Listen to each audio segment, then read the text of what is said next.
So, Coach, why do you do this? Why do I do the race?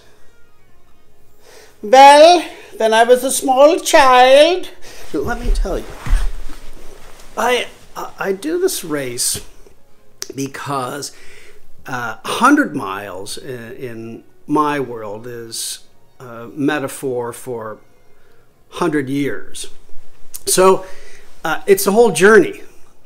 And it's no longer an athletic thing. I have no interest in the athletic angle of this thing. I've done it so many times I got nothing to prove on all these races. It's more of a spiritual journey.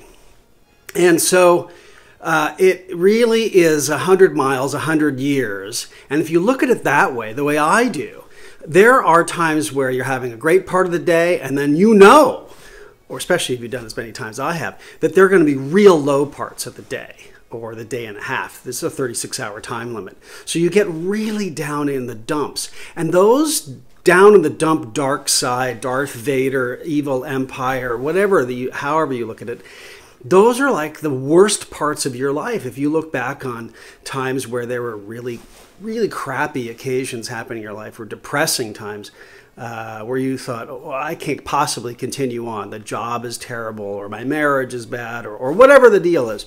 Those are like the times way down in the dumps during the race. And you come out of those periods. So for years, I've gone back to the mountain as an annual pilgrimage, really, to reaffirm that the life can be very successful over the long haul, and that the 100 miles, like 100 years of your lifetime, is going to have these variants, these gradients, it's like a sine wave in trigonometry. So when you get down in the lowest parts, you have to believe that you will come out the other side. And that can be the same if you look at the topographical or elevation parts of the map. It goes up and down, kind of like a stock market thing. You can look at all the metaphors that go along with a 100-mile race, with a 100-year journey, and the elevation changes, the emotional ups and downs. And so at the end, that's why I say the last mile is this affirmation of this incredible physical, emotional, psychological, spiritual journey that goes on. And for me, it's really about the life cycle.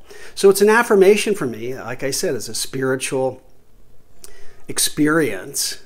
First 50 miles you run on your body, the next 50 miles you run inside your gut and your spirit and your mind.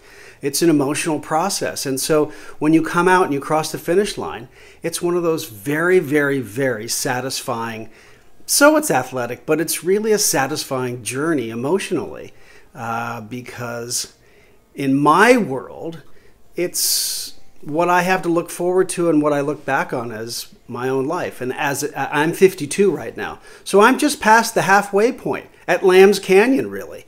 For the Wasatch at that aid station. And I'm about ready to go 48 more miles or 48 more years into the high country, into the brutal wilderness. But having done it so many times, it's a beautiful experience.